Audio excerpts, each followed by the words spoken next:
আজকের আলোচনা করব ভ্যাট নিয়ে। ভ্যাটের ক্রয় সংক্রান্ত জাবেদা নিয়ে আলোচনা করব। এখানে দুটি জাবেদা নিয়ে আসছি। তো ভ্যাটটা জানি আগে। ভ্যাট মানে কি? ভিএটি, ভিতে ভ্যালু, এতে হচ্ছে অ্যাডেড, টিতে ট্যাক্স। ভ্যালু অ্যাডেড ট্যাক্স, যার বাংলা অর্থ হচ্ছে মূল্য সংযোজন কর। মূল্য সংযোজন কর বা এই ভ্যাট আইন প্রথমে চালু হয় 1918 সালে জার্মানিতে। এরপর বাংলাদেশে চালু হয় 1991 সালে।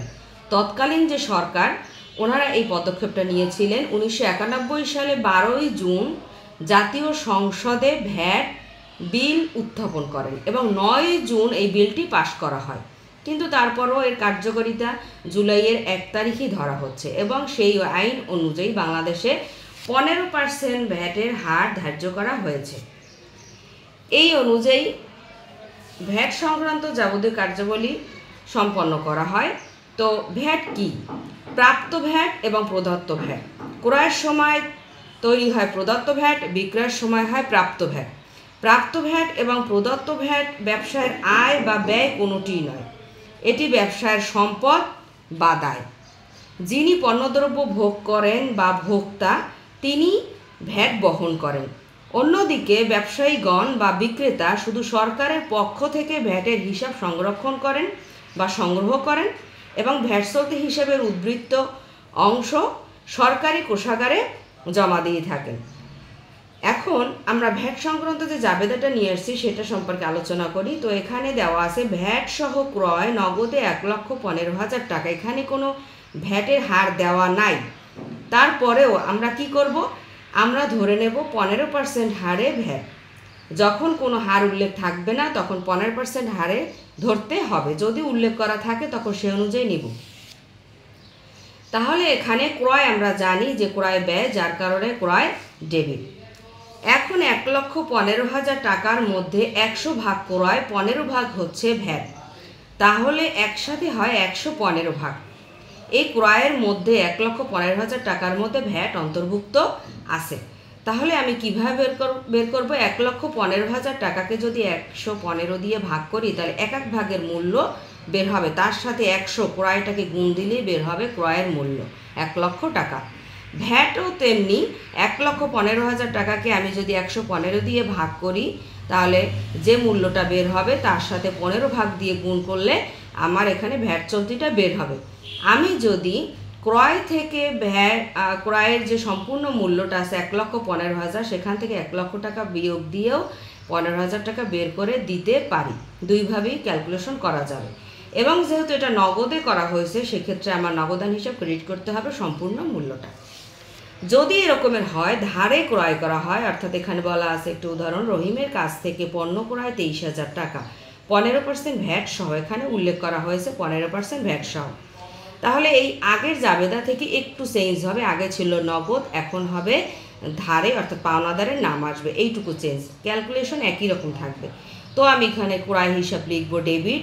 সেম সিস্টেমে 23,000 টাকাকে আমি 115 দিয়ে ভাগ করে 100 দিয়ে গুণ করে বের করেছি 20,000 টাকা। এটা হচ্ছে আমার নিট ক্রয়। 20,000 টাকা। এবং ভ্যাট চলতে এখানে তাহলে এভাবেই বের করলাম, 23,000কে 115 দিয়ে ভাগ করে 15 দিয়ে গুণ, তাহলে আমার বের হয়েছে 3,000 টাকা ভ্যাট চলতি হিসাব ডেবিট। যেহেতু এটা ভোক্তা বহন করে, তার প্রদত্ত, এই জন্য এটিকে ভ্যাট চলতি হিসাব ডেবিট করা হয়েছে। পাওনাদার বা রহিম হিসাব, এখানে প্রদেয় হিসাবও লেখা যাবে। পাওনাদারের অপর নামই হচ্ছে প্রদেয়।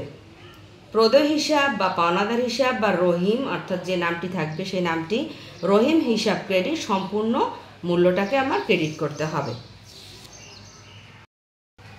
এবার আলোচনা করব বিক্রয় ভ্যাট সম্পর্কে। আমরা এর আগে দেখেছি ক্রয় ভ্যাটের, ক্রয় সংক্রান্ত জাবেদাগুলোতে কেমন হবে ভ্যাট। এখন আমরা দেখব বিক্রয় সংক্রান্ত যেগুলো আছে ভ্যাট নিয়ে, সেগুলো কিভাবে হয়। 15% ভ্যাট সহ নগদে মাল বিক্রয় 4,60,000 টাকা। তো এখানে ভ্যাট সহ যেহেতু নগদে মাল বিক্রয়ের কথা বলা হয়েছে, সেক্ষেত্রে আমরা জানি যে বিক্রয় করলে আয় হয় এবং নগদে করা হয়েছে, তার মানে নগদ টাকা আমার কাছে আসছে বা বৃদ্ধি পেয়েছে, সেক্ষেত্রে নগদান হচ্ছে সম্পদ, সম্পদ বৃদ্ধি পেলে ডেবিট হবে এবং সম্পূর্ণ টাকাটাই এখানে ডেবিট হবে 4,60,000 টাকা। বিক্রয় আয়, সেজন্য বিক্রয় ক্রেডিট। বিক্রয় ক্রেডিট হলে এই যে 4,60,000 টাকা আছে এর মধ্যে বিক্রয় এবং ভ্যাট অন্তর্ভুক্ত আছে, তাহলে আমাকে বিক্রয়টা বের করতে হবে ক্রয়ের মতো সেম সিস্টেমে। যে 4,60,000 টাকা আছে 4,60,000 টাকা আছে 115 ভাগ। 4,60,000 টাকাকে 115 দিয়ে যদি ভাগ করি এবং 100 দিয়ে যদি গুণ করা হয় তাহলে বিক্রয় বের হবে 4 লক্ষ। তাহলে আমার ভ্যাট থেকে আলাদা হয়ে গেল বিক্রয়টা। ভ্যাট চলতি হিসাবে ক্রেডিট করতে হবে। আমরা ক্রয়ের সময় ভ্যাট চলতি ডেবিট করেছি, এবার ভ্যাট চলতি ক্রেডিট করব। ভ্যাট চলতি হিসাব ক্রেডিট করেছি, তাহলে এখানে কিভাবে ক্যালকুলেশন করলাম? 4,60,000কে 115 দিয়ে ভাগ করলাম, যে অ্যামাউন্ট বের হলো তার সাথে 15 দিয়ে, অর্থাৎ ভ্যাটের যে অংশটুকু তাকে দিয়ে গুণ করলে আমার ভ্যাটটুকু বের হয়ে যাবে। তাহলে জাবেদা দাঁড়ালো নগদান হিসাব ডেবিট, বিক্রয় হিসাব ক্রেডিট, ভ্যাট চলতি হিসাব ক্রেডিট। এটি হচ্ছে নগদে মাল বিক্রয়ের ক্ষেত্রে। যদি ধারে পণ্য বিক্রয় করা হয়, এখানে যেমন দেওয়া আছে মিজানের নিকট পণ্য বিক্রয় 46,000 টাকা, 15% ভ্যাট সহ। আমরা জানি পণ্য ক্রয় বা বিক্রয়ের সময় নাম যদি উল্লেখ থাকে তখন সেটাকে বাকিতে বা ধারে বলে গণ্য করা হয়। তাহলে যেহেতু ধারে পণ্য বিক্রয় করা হয়েছে, তাহলে প্রাপ্য হিসাব বা দেনাদারের সৃষ্টি হয়েছে। দেনাদার বা প্রাপ্য হিসাব যিনি আছেন নাম হচ্ছে মিজান, এই মিজানও লেখা যাবে, অর্থাৎ যে নামটা থাকবে নামটাও লেখা যাবে। তাহলে প্রাপ্য বা দেনাদার হিসাব ডেবিট, সম্পূর্ণ মূল্যটা এখানে 46,000 সম্পূর্ণ মূল্যটা ডেবিট হবে। বিক্রয় ক্রেডিট সেম আগের নিয়মেই 46,000কে 115 দিয়ে ভাগ দিতে হবে, 100 দিয়ে গুণ দিলে বিক্রয় হিসাবটা পেয়ে যাব। ভ্যাট চলতি হিসাব ক্রেডিট, এখানে ভ্যাট চলতির যে টাকাটা বের হয়েছে সেম সিস্টেমে আগের মতো 46,000কে 115 দিয়ে ভাগ আর 15 দিয়ে গুণ, তাহলে বের হয়ে গেল আমার বিক্রয়ের ভ্যাট চলতি হিসাব। তাহলে এভাবেই পণ্য ক্রয় এবং বিক্রয়ের ভ্যাটের জাবেদা করা হয়।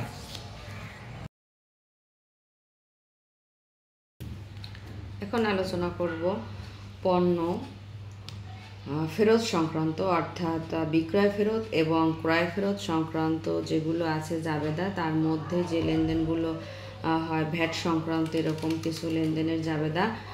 প্রথমে আছে 15% ভ্যাট ধার্যকৃত পণ্য ফেরত পাওয়া গেল 3,000 টাকা। তাহলে পণ্য ফেরত পাওয়া গেলে মানে হচ্ছে বিক্রয় ফেরত, অর্থাৎ আমি বিক্রয় করেছিলাম এখন আমার কাছে ফেরত আসছে। তাহলে সেক্ষেত্রে আমাকে এখানে কি করতে হবে? বিক্রয় ফেরত আমরা জানি ডেবিট হয় সবসময়, কারণ এটি বিপরীত আয়। বিক্রয় ফেরত ডেবিট, ভ্যাট চলতি হিসাব ডেবিট হবে, প্রাপ্য হিসাব ক্রেডিট হবে। তাহলে এখানে বিক্রয় ফেরত ডেবিট হবে কত টাকা? 3,000 টাকা ভ্যাট অন্তর্ভুক্ত আছে, ভ্যাট সহ 3,000 টাকার মধ্যে। তাহলে সেম সিস্টেম যেমন ক্রয়ের ভ্যাট বিক্রয়ের ভ্যাট বের করেছিলাম, সেম সিস্টেমে 3,000 টাকাকে 115 দিয়ে ভাগ করতে হবে, 100 দিয়ে গুণ করতে হবে, তাহলে আমার বের হবে বিক্রয় ফেরত। বিক্রয় ফেরত তাহলে আমার বের হলো 2,609 টাকা। ভ্যাট চলতি হিসাব ডেবিট, সেখানেও সেম সিস্টেম, 3,000কে 115 দিয়ে ভাগ করলে এক এক ভাগের মূল্য বের হয়, তার সাথে 15 গুণ দিলে 391 টাকা বের হবে ভ্যাট চলতি হিসাব। এই দুইটা যোগ করলে যেটা হয় 3,000 টাকাই হচ্ছে আমার প্রাপ্য হিসাব। এটি হচ্ছে বিক্রয় ফেরত সংক্রান্ত। বিক্রয় ফেরত থাকলে ভ্যাট সহ তখন এভাবে জাবেদা হবে। যদি এমন হয় পণ্য ক্রয় করেছি সেটা ফেরত দিচ্ছি, অর্থাৎ ফেরত দেওয়া হলো ক্রয় ফেরত, তখন কি হবে? 15% ভ্যাট ধার্যকৃত পণ্য ফেরত দেওয়া হলো 2,000 টাকা। সেক্ষেত্রে এখানে আগে ছিল যেমন ফেরত পাওয়া গেল তখন প্রাপ্য হিসাব, এখন ফেরত দেওয়া হলো তখন হবে প্রদেয় হিসাব। তার মানে প্রদেয় হিসাব হ্রাস পেয়েছে, পাওনাদার হ্রাস পেলে ডেবিট হয়। প্রদেয় হিসাব ডেবিট 2,000 টাকা। এখানে 2,000 টাকা প্রদেয় হিসাব, সম্পূর্ণ টাকাটাই 2,000 টাকা হবে, সম্পূর্ণ টাকাটাই প্রদেয় হিসাবে আসবে। ক্রয় ফেরত ক্রেডিট হবে। তাহলে আমরা জানি ক্রয় হচ্ছে ব্যয় আর ক্রয় ফেরত বিপরীত ব্যয়। তাহলে ক্রয় ফেরত হিসাব ক্রেডিট আগের নিয়মেই 2,000কে 115 দিয়ে ভাগ করে 100 দিয়ে গুণ করলেই আমরা যে অ্যামাউন্টটা পাবো এটি হচ্ছে ক্রয় ফেরত হিসাব। এবং ভ্যাট চলতি 2,000কে 115 দিয়ে যদি আমি ভাগ করি এবং 15 দিয়ে যদি গুণ করি তাহলে 261 টাকা বের হয়। এটি হচ্ছে ভ্যাট চলতি হিসাব। তো পণ্য ক্রয় ফেরত এবং বিক্রয় ফেরত যদি ভ্যাট সহ থাকে তখন এভাবে জাবেদা করতে হবে। এবার দেখব আমরা ভ্যাট সহ মণিহারি ক্রয়। আমরা এর আগে দেখেছি পণ্য ক্রয় পণ্য বিক্রয়ের ক্ষেত্রে যদি কোনো মণিহারি বা অফিস সাপ্লাইজ ক্রয় করা হয় সেক্ষেত্রে ভ্যাটটা কিভাবে ধার্য করা হবে। ভ্যাট সহ যদি বলে এরকম 15% ভ্যাট সহ মণিহারি ক্রয় 575 টাকা, তাহলে এখানে জাবেদা হবে মণিহারি হিসাব ডেবিট, নগদান হিসাব ক্রেডিট। যেহেতু কোনো কিছু উল্লেখ নাই তাহলে এটাকে আমরা নগদান ধরে নেব। তো এখানে ভ্যাট কথাটা উল্লেখ থাকবে না। পণ্য ক্রয় এবং বিক্রয় ছাড়া অন্য সকল ক্ষেত্রে টাকা অ্যাড হবে, অর্থাৎ টাকার সাথে ভ্যাটটা যুক্ত থাকবে, কিন্তু ভ্যাট কথাটা কোথাও উল্লেখ থাকবে না। তেমনি এখানে আর একটা উদাহরণ আছে 15% ভ্যাট সহ আলমারি ক্রয় 1 লক্ষ টাকা, অর্থাৎ যখন আমি স্থায়ী সম্পত্তি ক্রয় করব, আসবাবপত্র একটি স্থায়ী সম্পত্তি ক্রয় করব, তখনও ভ্যাট কথাটা কোথাও উল্লেখ থাকবে না, কিন্তু টাকার মধ্যে ভ্যাট অন্তর্ভুক্ত থাকবে। যদি এমন হতো যে 1 লক্ষ টাকার উপরে 15% ভ্যাট ধার্য করো, তাহলে আমার 1 লক্ষ টাকায় 15% ধার্য করলে হতো 15,000 টাকা, তাহলে 1 লক্ষ টাকার সাথে 15,000 টাকা যুক্ত হতো।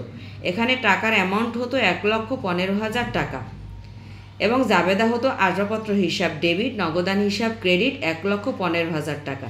কিন্তু যেহেতু বলছে যে ভ্যাট সহ আলমারি ক্রয় বা সম্পদ ক্রয়, সেক্ষেত্রে টাকা বাড়বে না, 1 লক্ষ টাকার মধ্যেই ভ্যাট অন্তর্ভুক্ত আছে এবং আমি এখানে লিখব আসবাবপত্র হিসাব ডেবিট, অর্থাৎ যে সম্পদটা থাকবে সেই সম্পদটা ডেবিট, নগদান হিসাব ক্রেডিট এবং টাকা এটাই থাকবে। যদি এর উপর ধার্য করতে বলে তখন এই টাকার সাথে যে টাকাটা ধার্য করার পর বের হবে সেটা অ্যাড হবে, কিন্তু কোথাও ভ্যাট কথাটা উল্লেখ থাকবে না। তো আমরা দেখলাম যে পণ্য ক্রয় এবং পণ্য বিক্রয়ের ক্ষেত্রে শুধুমাত্র ভ্যাট কথাটা লিখতে হয়, অন্য সকল ক্ষেত্রে ভ্যাট কথাটা লিখতে হয় না, কিন্তু মূল্যের সাথে, অর্থাৎ মূল্য যেখানে যেখানে মূল্যটা যাবে মূল্যের সাথে ভ্যাট যুক্ত থাকবে, অর্থাৎ 15% যা আসে সেটা ওই টাকার মধ্যে অন্তর্ভুক্ত হবে অথবা ওই টাকার উপরে ধার্য করে অ্যাড করে নিতে হবে।